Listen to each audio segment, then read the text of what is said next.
Hoy llegamos al final de la carta de Colosenses, ¿sí? Habíamos visto cómo se generó Colosenses, cuáles fueron los motivos, los peligros que vio Epafras, que fue y se acercó a Pablo. Y si hay un personaje en la Biblia que, aparte del Señor Jesucristo, ¿sí?, cuya vida me ha impactado profundamente, es la vida de Pablo. Es muy difícil leer el Nuevo Testamento y no emocionarte, no querer ser como Pablo. Me acuerdo de más chico, miraba y uno quería ser como Pablo, ¿sí? Un hombre que pasó de ser el mayor enemigo del Evangelio a ser el más apasionado defensor del Evangelio. Vemos su amor por la iglesia, su entrega, su pasión, su devoción. Pablo tenía una convicción tan profunda, su vida estaba tan llena del Espíritu Santo que cualquier persona que tenía contacto con Pablo corría riesgo de ser cristiano, ¿sí? Hasta ese punto llegaba, ¿sí? En Hechos 26-28, el rey Agripa II dice: por poco me persuades de ser cristiano, ¿sí? Imagínense un rey en un tribunal casi convencido por un prisionero encarcelado. Fíjense hasta qué punto. Y estando en Roma, Pablo le escribe a los filipenses en el 4:22, dice: os saludan todos los santos, especialmente los de las casas del César. Otra traducción dice: los de la casa del emperador. O sea, posiblemente se refiere a la corte imperial bajo el gobierno de Nerón. Nerón fue el emperador más cruel para los cristianos. Y acá Pablo le está enviando saludos de estas personas que terminaron siendo conquistadas por Cristo, ¿sí? Por Pablo, o por Cristo por medio de Pablo. Estas personas que tenían que cuidar a Pablo, parecía que estas personas estaban encerradas con Pablo y no Pablo con ellos, ¿sí? Y aunque Pablo estaba preso, el Evangelio no lo estaba, ¿sí? Y a pesar de todo lo que podemos maravillarnos de lo que fue Pablo, de sus capacidades, de sus talentos, el Evangelio no persistió por él. El cristianismo no fue gracias a Pablo, fue gracias a alguien por encima de Pablo que usó a Pablo. Si la tarea de edificar la iglesia hubiera dependido solamente de Pablo, estaríamos perdidos, hoy no tendríamos el Evangelio. Es más, Jesús no dejó nada escrito y encomendó esta tarea a un grupo de personas, no se la encomendó solamente a Pablo. Dios obró, Dios permitió que por medio de los apóstoles dejarnos escrito su palabra, ¿sí? Por eso son los textos apostólicos. Nosotros tenemos el testimonio, el fundamento que dejaron los apóstoles. Y Dios levantó un cuerpo de colaboradores fieles que copiaron, que llevaron, que transmitieron cartas inspiradas por el Espíritu Santo, que exhortaban a otros a continuar, que alentaban, que animaban, que vivían de acuerdo a su fe y que transmitían todas las cosas que Jesús enseñó. Pablo escribió 13 de las 27 cartas del Nuevo Testamento, 4 de ellas desde la prisión, en un tiempo que llegó un tiempo que escribir estas cartas era prácticamente correr riesgo de muerte. Lo escribieron en papiros, en pergaminos, ¿sí? En medio de persecuciones, transportar uno de estos escritos era prácticamente una firma de muerte. Y aún así, hombres y mujeres arriesgaron su vida por poder difundir el Evangelio. En tiempo de Nerón fue tan atroz la persecución que los cristianos fueron acusados injustamente, fueron perseguidos con crueldad, algunos cristianos fueron quemados como antorchas humanas, quemados vivos en el jardín de Nerón, otros fueron arrojados a animales, a fieras en anfiteatros, luego en el año 80 después de Cristo en el Coliseo cuando fue inaugurado. Y aún así el Evangelio no se detuvo, ni las llamas de Nerón, ni las cadenas de Pablo, ni la furia del imperio pudieron apagar el Evangelio, la luz de Cristo. Porque no fueron hombres, Dios obrando a través de personas débiles. Nadie puede frenar el Evangelio.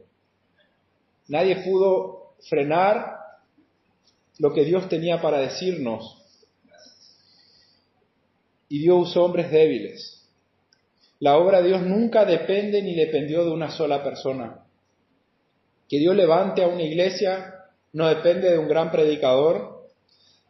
Inclusive nos encontramos en iglesias que incluso miembros no se llegan a involucrar con la vida de la iglesia, no sienten peso por el llamado de Cristo, pero estas personas incluso son personas que hasta encuentran fallas en los líderes, son capaces de diagnosticar qué es lo que está mal en otros, pero no se involucran, ¿sí? Pero la iglesia, la verdadera iglesia no es una sola persona, es un conjunto de personas, un conjunto de creyentes, es un cuerpo la iglesia, es el cuerpo de Cristo. Es Cristo obrando a través de sus hijos, de su pueblo. Y por medio de sus colaboradores fieles a lo largo de la historia, personas que fueron conocidas, personas que fueron desconocidas, el Evangelio se extendió hasta lo último de la tierra y continúa haciéndolo. Según escuché relatos, para el año 100 después de Cristo, cuando la iglesia no tenía la capacidad de difusión que tenemos nosotros, ya había llegado casi al 10% del Imperio Romano. El impacto, fíjense, del cristianismo a través de personas que vivían su fe en base a lo que creyeron. Y esta es parte de lo que Pablo quiere dejar en claro al final de Colosenses, y el título del mensaje de hoy es Hombres sencillos en manos de un Dios extraordinario. Y leemos Colosenses 4, capítulo 4, versículo 7, hasta el final dice: todo lo que a mí se refiere os lo hará saber Tíquico, amado hermano y fiel ministro y consiervo en el Señor, el cual he enviado a vosotros para esto mismo, para que conozca lo que a vosotros se refiere, conforme a vuestros corazones, con Onésimo, amado y fiel hermano que es uno de vosotros, todo lo que acá pasa os lo harán saber. Aristarco, mi compañero de prisión, os saluda, y Marcos, el sobrino de Bernabé, acerca del cual habéis recibido mandamientos, si fuere a vosotros, recibidle. Y Jesús llamado Justo, que son los únicos de la circuncisión que me ayudan en el reino de Dios, y han sido para mí un consuelo. Os saluda Epafra, el cual es uno de vosotros, siervo de Cristo, siempre rogando encarecidamente por vosotros en sus oraciones, para que estéis firmes, perfectos y completos en todo lo que Dios quiere. Porque de él doy testimonio de que tiene gran solicitud por vosotros y por los que están en la Odisea y los que están en Hierápolis. Os saluda Lucas, el médico amado, y Demas. Saludad a los hermanos que están en la Odisea y Ninfas y a la iglesia que está en su casa. Cuando esta carta haya sido leída entre vosotros, haced que también se lea en la iglesia de los laodicenses, y que la de la Odisea la leáis también vosotros. Decid a Aristarco, mira, que cumpla el ministerio que recibiste del Señor. La salutación de mi propia mano, de Pablo, acordaos de mis prisiones, la gracia sea con vosotros. Amén. Realmente es difícil poder sacar o exponer en breve tiempo todo lo que podemos sacar de esta porción, que podríamos pasarla por alto. ¿Sí? Como escuché de Sugel, Dios no mide a los hombres por sus dones o su fama. A lo largo de la historia Dios usó hombres débiles para que la gloria del poder y la alabanza sea de su poder y de su gloria. Vasos de barro para que la excelencia del poder sea de Él. Somos gentes ordinarias que fuimos llamados por un Dios a una tarea extraordinaria. Personas comunes. Y Pablo acá está mencionando una lista de colaboradores, personas que eran indispensables y fueron de gran valor para su ministerio. Él sabía muy bien que él no lo podía hacer solo. Él estaba preso. Él, aunque él quisiera, no tenía ni los medios, no podía hacer una videollamada, él estaba preso. Y en la Biblia nosotros podemos ver en la historia que las personas, los grandes siervos a lo largo de la historia siempre se apoyaron en otros, ¿sí? Siempre dependieron, inclusive vemos en Moisés, en la batalla contra Amalek en Éxodo 17, Moisés necesitó de Aarón y de Hur para que sostuvieran sus manos. También más tarde, él, abrumado por la queja del pueblo, le pide ayuda a Dios. Dios le manda 70 personas, ¿sí?, que podían llevar la carga colectiva, ¿sí? 70 ancianos a los cuales Dios le da parte de su espíritu para que poder alivianar a Moisés. Y la tarea que era imposible para un hombre es llevada ahora por Moisés 70 hombres que sobrellevan su carga, ¿sí? Entonces, podemos ver que somos más eficaces cuando no caminamos solos, ¿sí? Es difícil cuando la carga cae sobre una sola persona. Como dice Proverbio, hierro con hierro se aguza, y Eclesiastés dice, mejores son dos que uno, ¿sí? Cordón de 3 dobleces no se rompen pronto. Y Pablo sigue con este mismo principio. Él nunca estuvo solo en el ministerio desde su servicio en Antioquía hasta los viajes misioneros, siempre se apoyó, salvo excepción en Atenas, en Hechos 17, que estuvo solo, el resto siempre estuvo acompañado, incluso en prisión, en todo momento. Y aunque no eran personajes famosos, cada uno fue especial para Pablo. Pablo comprendía que su tarea no hubiera cumplido sin ellos. Y algunos eran hombres con corazón de siervo, otros pasaron con trasfondos oscuros, pero tenían un talento, tenían una capacidad que ayudaban a Pablo a hacer la tarea. ¿Sí? Incluso hubieron personas que llegaron a desertar, que mostraban a Pablo que en el ministerio también implicaba dolor. La obra de Dios siempre avanza en comunidad, no como héroes solitarios, no por medio de superhombres. Dios no busca superestrellas. Dios busca una iglesia, un grupo de personas que busque vivir y obedecerle, de serle obediente, ¿sí? En cierta manera esto nos resguarda nuestros corazones para que nosotros no querramos gloriarnos sobremanera, decir esto es gracias a mí, gracias a mi prédica, gracias a como yo predico, o gracias a que yo invito, o gracias... Somos hombres comunes. Y esto también nos quita la carga de pensar que es culpa nuestra o está todo el peso sobre nosotros. Nuestra tarea es ser obediente y Dios se encarga. Nosotros tenemos que sembrar y el crecimiento lo da el Señor. Nosotros regamos, el crecimiento lo da el Señor. Que tenemos que concentrarnos en ser fieles en lo que el Señor nos encomendó. Y no es que Dios nos necesite, sino que Él nos permite ser parte de su obra. Él nos permite la bendición, la oportunidad de ser usado por Él. Los apóstoles lo entendieron muy bien. Ellos entendían que eran usados por Dios y eso les causaba gozo. A tal punto, en Hechos 5:40 dice que llamaban a los apóstoles después de azotarlos, lo intimaron a que no hablasen en nombre de Jesús y le pusieron en libertad. Y ellos salieron en presencia del concilio gozosos de haber sido tenidos por digno de padecer afrenta por causa de su nombre. O sea, en lugar de sentir miedo, en lugar de sentir temor, en lugar de enojarse, indignarse, si yo te estoy sirviendo, mira cómo me maltratan, ellos sintieron gozo de padecer juntamente con Cristo. ¿Sí? Ellos fueron considerados como dignos, era una cosa muy digna sufrir por Cristo, ¿sí?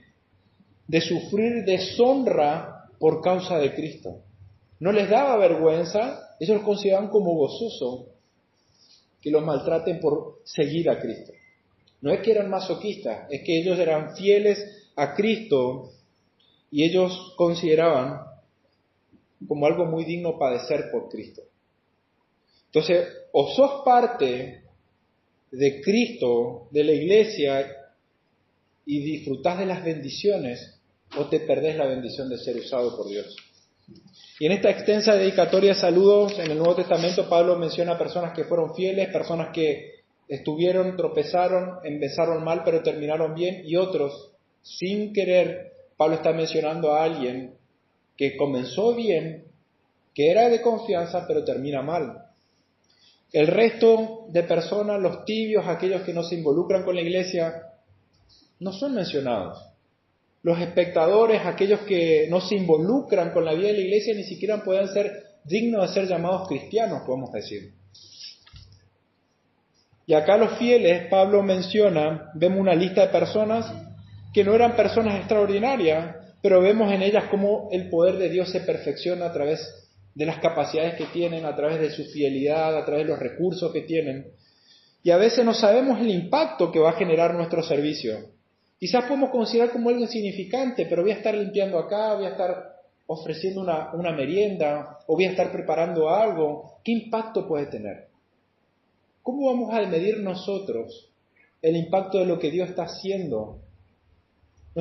Nuestra vista tiene que estar puesta en lo que Dios puede hacer, en lo que Él está haciendo. No podemos medir por la calidad del servicio que estamos ejerciendo.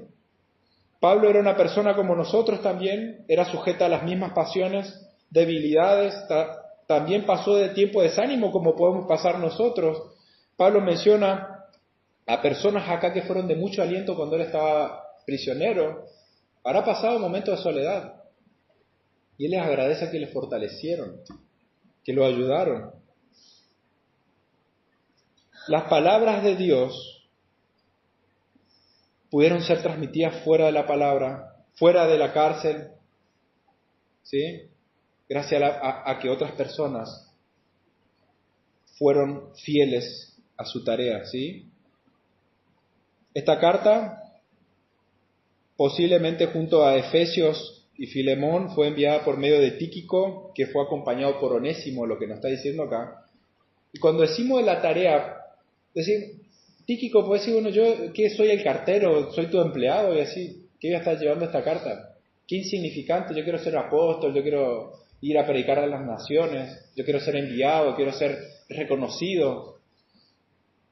Pero sin la tarea de Tíquico, nosotros no tendríamos esta porción del Evangelio, esta porción del Nuevo Testamento. Y gran parte del Nuevo Testamento no estaría si no habrían personas como ellos, que se involucraron. Una persona que no buscaba reconocimiento, no buscaba protagonismo, no buscaba la gloria de los hombres, porque él prefería la gloria de Cristo. Y esta persona, Tíquico, dice MacArthur, él era un hombre de corazón de siervo, él tenía el corazón de siervo.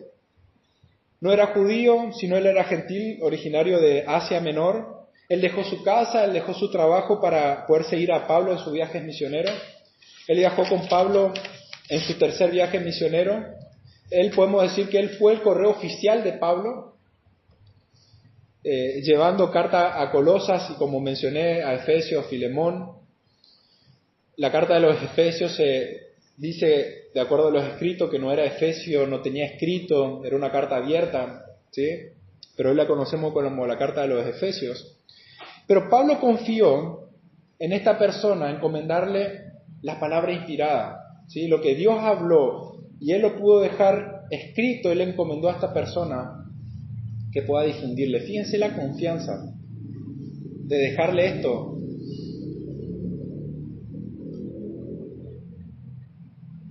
Pablo menciona que él confió tanto en Tíquico que lo reemplazó a Timoteo y a Tito cuando fue necesario.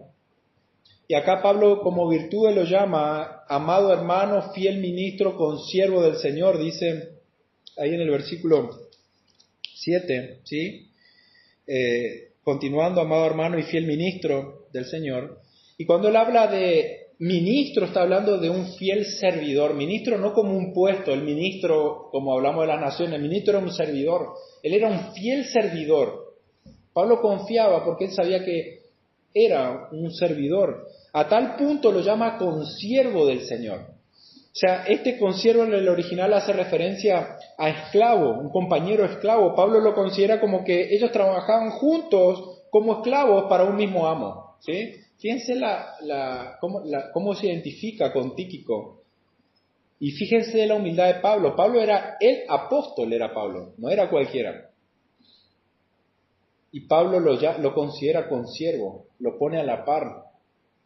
Compañero igual esclavo, de igual raso, ante un mismo amo. Antes, ellos, como todos nosotros, antes de venir a Cristo, esclavos del pecado, y ahora ellos se consideran esclavos de Cristo, Él es el amo, Él merece la gloria, es a Él a quien servimos. Su servicio fue humilde. Él no escribió, Tíquico no escribió cartas, no predicó grandes sermones, pero se le encargó esta tarea misionera de poder llevar la palabra, de transportarla. Aunque de diferente manera podemos decir, Dios usó tanto a Pablo como a Tíquico. Sin Tíquico, Pablo no hubiese cumplido su tarea. Por lo tanto, puedes predicar o puedes simplemente transportar una carta. El valor no está en la tarea, como decíamos hoy. No depende de la visibilidad de lo que hagas, sino de la obediencia a lo que el Señor te está mandando, de lo que lo que te llama tu amo. Porque la iglesia no avanza solamente a través de predicadores visibles, sino por medio de creyentes que están muchas veces en lo oculto, dispuestos a servir en lo oculto, no buscando gloria, sabiendo que Cristo los ve, sabiendo que su recompensa o la esperanza de recompensa está en lo eterno, no buscan reconocimiento temporal. Y aunque la tarea podría parecer sencilla, tenía un costo muy alto. O sea, Tíquico tuvo que asumir la ardua tarea de partir con unos escritos de Pablo, ir más de 2.000 kilómetros para ir hasta Colosas. Fíjense, en aquel tiempo las dificultades, gran parte lo hizo a mar, expuesto a grandes peligros, tormentas. Caminó durante un gran periodo una gran distancia, tuvo que caminar, ¿sí? Asumió el peligro de transportar escritos cristianos con lo que eso conllevaba, de ser asesinado. Y la responsabilidad de llevar la palabra inspirada de Dios. Fíjense, un hombre común. Onésimo se lo menciona que iba a viajar con Tíquico, un hombre con un pasado oscuro, lo menciona MacArthur. Onésimo era el esclavo de Filemón.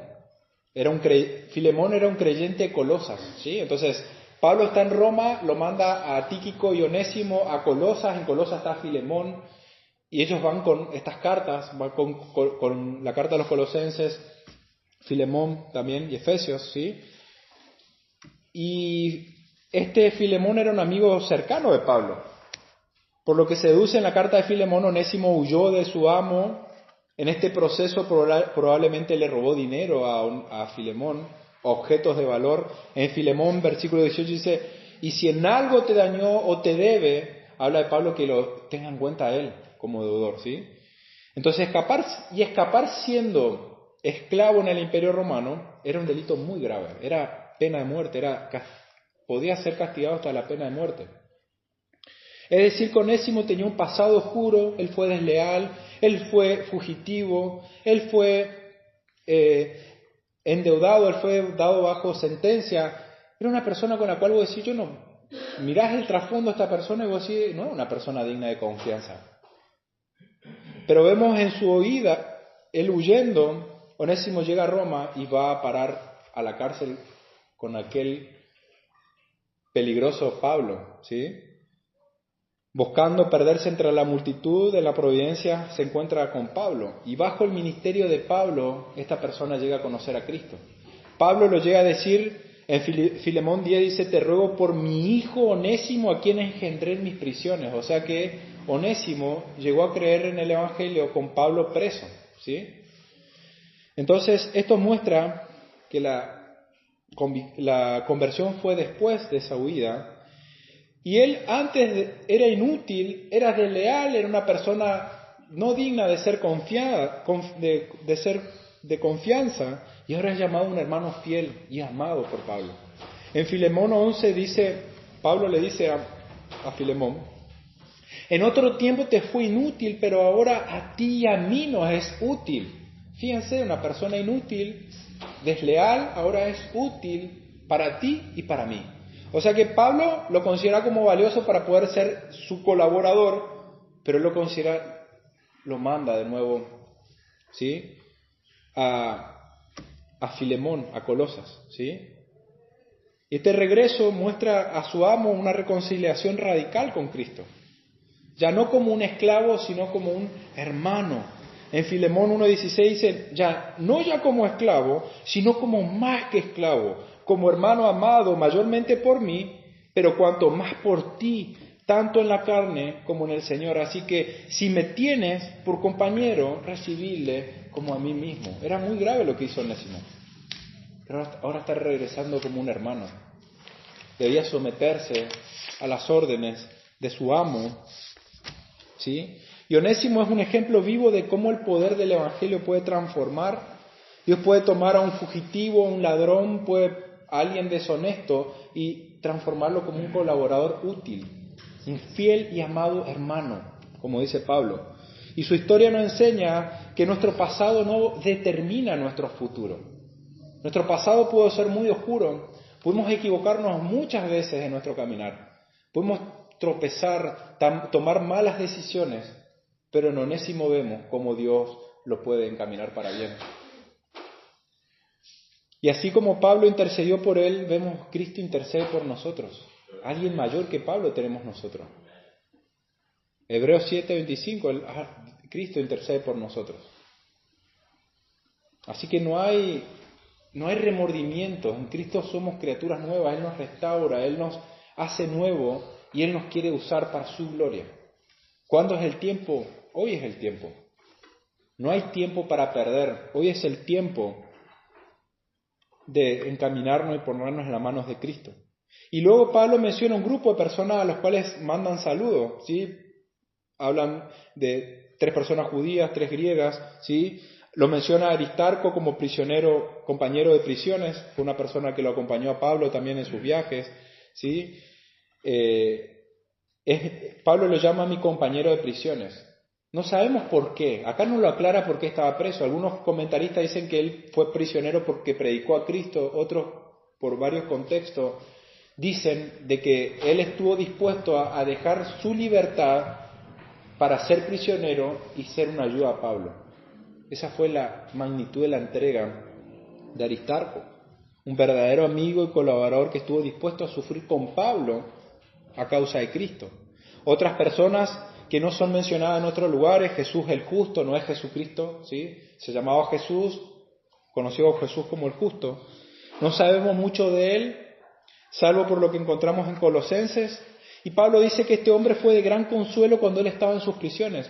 O sea, está hablando de Jesús el justo. Marco menciona a varios que fueron de estos judíos cuando él estaba prisionero, cuando Pablo, igual que ustedes y yo, podemos sufrir desánimo, él fue alentado por estos hombres. ¿Sí? Solamente estos 3 hebreos de la circuncisión, ¿sí? Recibió consuelo. Y no necesariamente, no necesitamos ser famosos para ser valiosos en el imperio, en el reino del Señor. A veces con una palabra de aliento, en un momento justo, podemos sostener a un siervo del Señor, podemos alentar a alguien. Decimos, ¿qué puede ser mi servicio? Mandarle un mensajito, una palabra de aliento, ir a visitarle o darle una palabra, escuchar a alguien. No sabemos. ¿A qué siervo, a quién estamos, qué clase de ayuda o de soporte podemos ser como lo fueron estas personas con Pablo?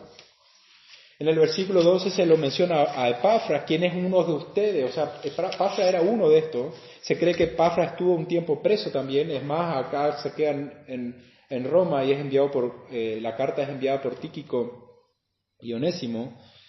Pero se cree que fue uno de los fundadores de Colosas, ¿sí? Junto con Hierápolis y la Odisea que estaban cerca. Fue el que se dio cuenta de todo el peligro que estaba pasando en Colosas, el que ve el peligro y va a Pablo y le pide ayuda. Él no sabe qué hacer ante los peligros que estaban ocurriendo en Colosas y él va a Pablo a pedirle ayuda. Es el que generó que esta carta pueda darse, ¿sí? Y en sus virtudes Pablo menciona en el versículo 12, siempre ruega encarecidamente por vosotros.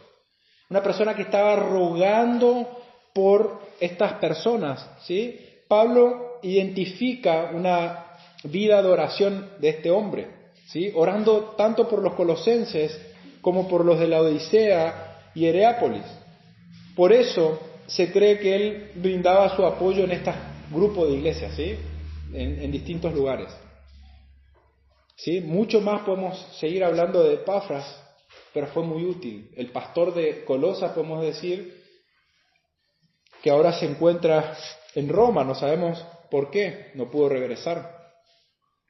Pero hay algo que vemos en Epafras, es que él estaba preocupado por la madurez de los cristianos, orando tanto por los de Colosas como por el resto, ¿sí? Él estaba preocupado por la madurez de ellos. Versículo 14 se lo menciona a Lucas, ¿sí? Como dice también MacArthur, dice un prototipo de misionero de doctores, ¿sí? Hoy vemos las misiones en muchos lugares, médicos que van a un lugar con la finalidad de poder ayudar, de brindar su servicio y la oportunidad de predicar. Dice que ese prototipo lo encuentran en Lucas, ¿sí? Un médico. Era gentil, era muy culto, era muy educado, se cree que su educación era muy elevada. Él viajó con Pablo desde su segundo viaje misionero, lo acompañó a todos lados, iba con Pablo, él estaba constantemente con Pablo. Era el médico personal de Pablo, podemos decir. Y como virtudes podemos decir que era su pluma, su capacidad, su talento de investigar, su fidelidad. Él dejó escrito muchas partes histórica importante y fue utilizado por Dios para dejarnos la palabra inspirada de Dios, ¿sí? Él se consagró a Dios, sus talentos profesionales Él lo consagró a Dios. Por su servicio, por encima de todo su colaboración, su apoyo, su soporte para Pablo, fue una persona muy útil en el servicio del Señor. Por él nosotros podemos tener el Evangelio según Lucas y el libro de Hechos de los Apóstoles.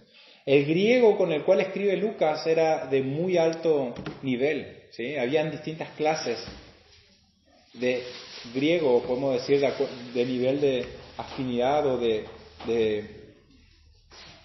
nivel de escribirlo, ¿sí? Y el nivel que escribía Lucas era muy alto, por eso se cree su gran capacidad, su gran talentos que él tenía, ¿sí? Su nivel de educación.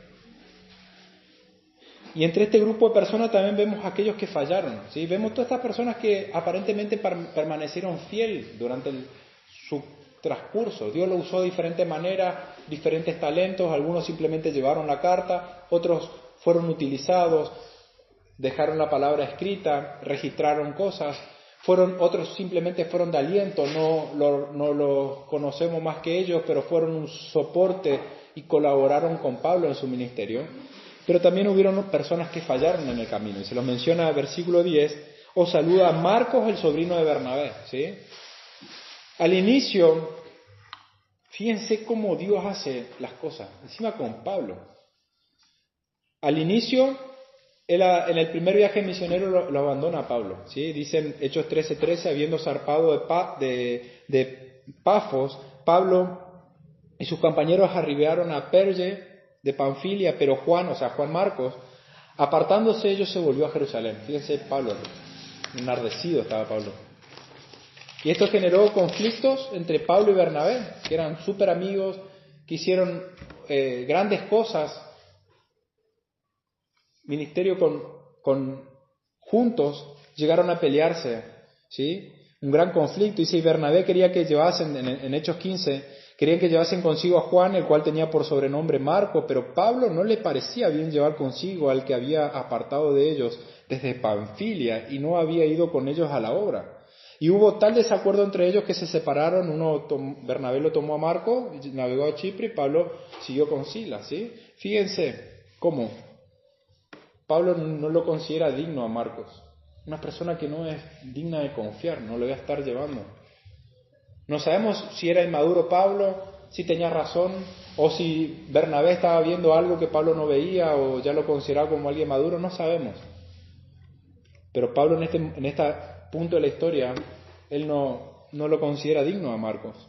Pero a lo largo de la historia vemos que Dios usa de tal manera a hacerlo Marcos un siervo útil, una persona que se apartó, que no estuvo dispuesto, ¿sí? No estuvo dispuesto a asumir las consecuencias. Ahora fíjense en 2 de Timoteo 4:11, Pablo dice, toma a Marco y tráele conmigo porque me es útil para el ministerio. Aquel que lo rechazó, que decía no me acompañe porque no, ahora dice tráelo a Marco, que es útil para el ministerio. Fíjense cómo al final de su ministerio Pablo lo está considerando a Marcos como útil. Y en un momento no fue apto, no estuvo dispuesto a asumir los riesgos de servir a Cristo. Quizás el costo era demasiado alto, el riesgo era muy alto de seguir a Cristo. Pero evaluó, él no se quedó con remordimiento. Marcos fue usado por Dios y llegó a escribir uno de los evangelios, el Evangelio de Marcos, uno de los primeros evangelios en escribirse. Fíjense hasta qué punto lo usó Dios. Estuvo muy allegado al ministerio de Pedro. En su casa se congregaban cuando se juntaron a orar. O sea, Dios usó a Marcos de muchas maneras. Una persona que en su principio él comenzó mal el ministerio, pero él recapacitó y él se encomendó al Señor. Empezó mal, pero terminó bien.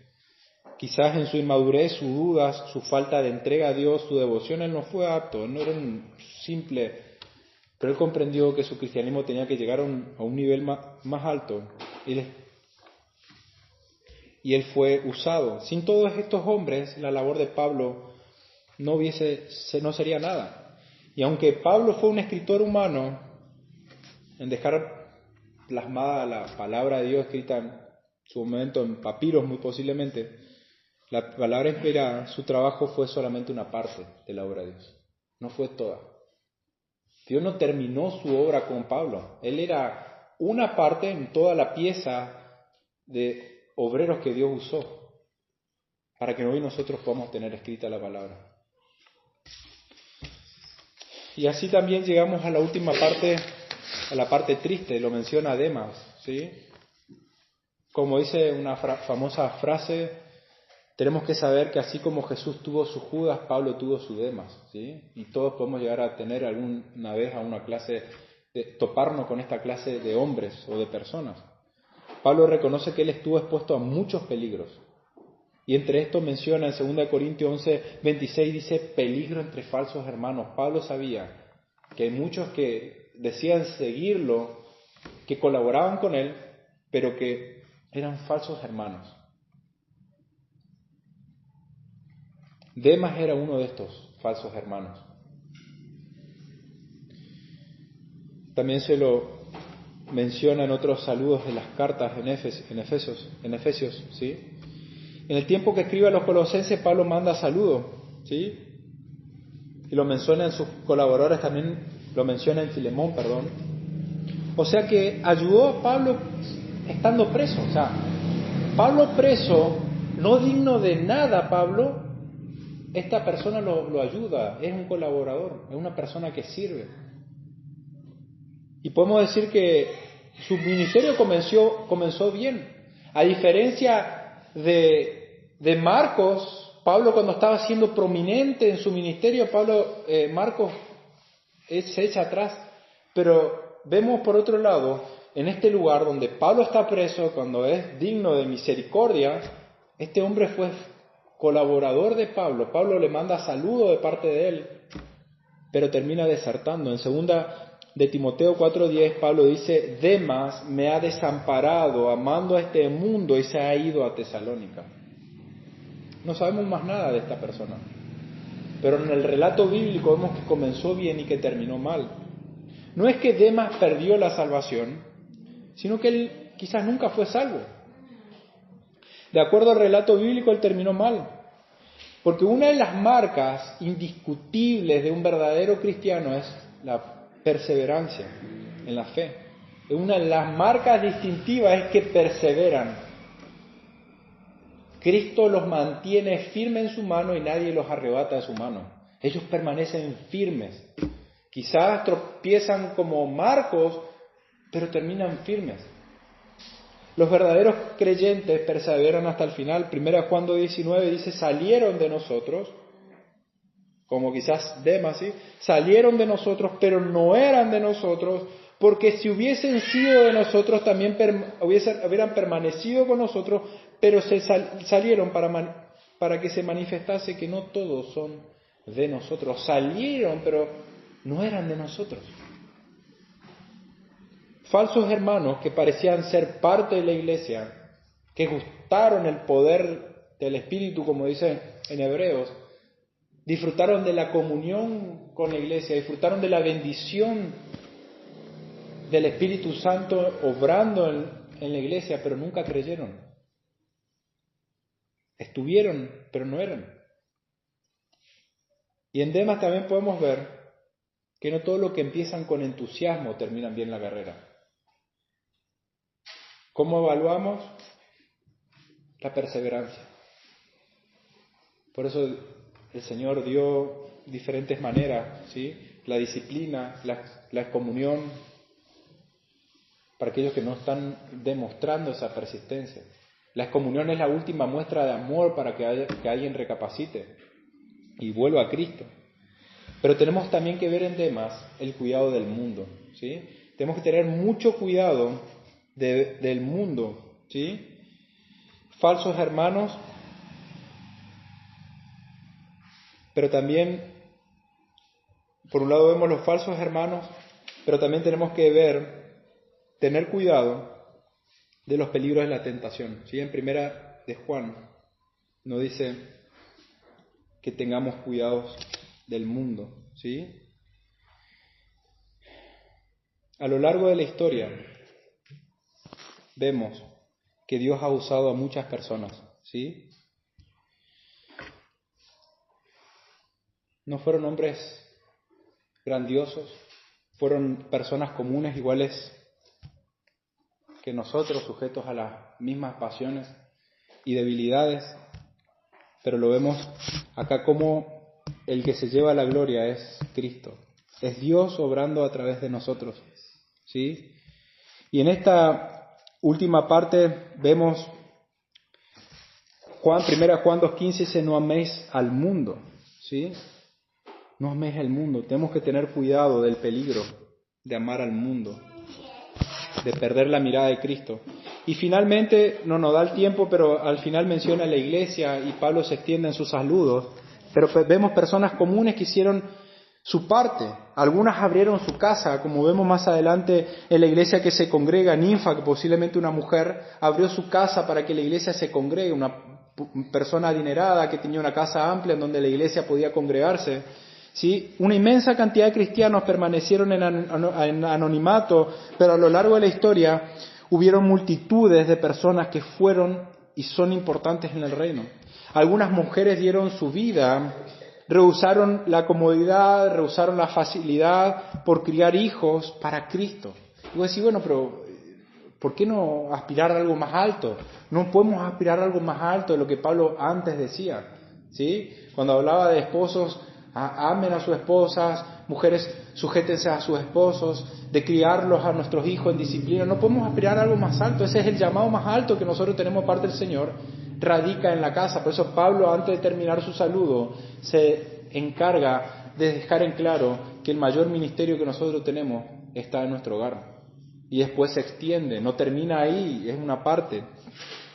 Pero personas que se esforzaron, se sacrificaron, entregaron, que podían tener una vida más fácil. Podemos verlo en muchas mujeres a lo largo de la historia.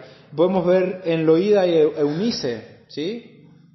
Ellas fueron fieles y Pablo las menciona y impactaron muy grande en la vida de Pablo y en la vida de Timoteo, ¿sí? La mamá y abuela de Timoteo. Por lo tanto, la pregunta es si estás seguro de lo que estás haciendo es para honrar a Cristo. No importa lo que estés haciendo. Lo importante es si vos estás seguro o estás segura de que lo que estás haciendo es para honrar a Cristo. ¿Estás dando tu vida para honrar a Él, esforzándote en tu trabajo, para proveer a tu familia, esforzándote en educar a tus hijos conforme al temor del Señor, viviendo honradamente? Estos hombres y mujeres no eran celebridades, sino creyentes comunes que Dios usó para cumplir su plan, pero la característica es que se mantuvieron firmes. Algunos tuvieron tropezones y volvieron, pero su recuerdo nos inspira a ser esclavos de Cristo, fieles hasta la muerte, sin buscar fama, sino gloria para el Señor. Si nosotros nos paramos en el comienzo de la vida de Marcos, podemos decir, una persona que no merece ser cristiano. Pero si nos miramos al final de la vida de Marcos, decimos, fue un gran siervo, por medio de él tenemos el Evangelio de Marcos, fue un gran colaborador, fue útil. Por lo tanto, hoy estás en una parte de la historia de tu vida que se está escribiendo aún. No sabes cómo va a ser el final, tu historia se sigue escribiendo. Esperemos que sea como la de Marcos, que vaya de peor a mejor. Y si no estás creyendo en Cristo, no importa lo que hagas, no hay nada más importante que vos puedas hacer. Estás desperdiciando tu vida. Si vos estás sin Cristo, estás desperdiciando tu vida. Estás desperdiciando tu juventud. Estás desperdiciando tus fuerzas, tus capacidades, tu talento, tu profesión, si lo estás haciendo sin Cristo y no lo estás haciendo para Él. Y hoy es el tiempo que Cristo extiende sus brazos para mostrarte que en Él sí tenés una oportunidad como la tuvo Marcos, de arrepentirte, creer en Él, de entregarte y de confesar de que Él es el Señor de tu vida, de reconocer que Él es el amo. Reconocer que Cristo es el Señor quiere decir que vos no puedes decir yo hago lo que quiero con mi vida. A ese punto es al que tenés que llegar al confesar que Cristo es el Señor. No simplemente decir, yo sé que es Cristo. No, Cristo tiene que ser tu Señor. A tal punto de decir, si Cristo es tu Señor, Él es el dueño de tu vida. Ya no, bueno, pues si yo hago lo que quiero con mi vida, a mí no me va a decir nadie, porque eso no implica que estás creyendo que Él es el Señor. Señor es amo, soberano, rey. Estas personas lo entendieron y dieron su vida porque sabían que no hay nada más valioso que entregar nuestras vidas. Aquel que dio su vida por nosotros. No fuimos comprados por un precio bajo. Cristo nos compró en el mercado de esclavos a un precio muy alto. Él derramó su sangre para salvarnos, rescatarnos, para limpiarnos y para darnos una mejor vida, una esperanza en Él eterna. Hoy es el momento de poder recapacitar cómo estamos con Cristo y no desalentarnos. Lo que estamos haciendo, lo estamos haciendo para Él y Dios ha de glorificarse por medio de ello. Oramos. Dios Padre, gracias te damos por Cristo nuestro Señor.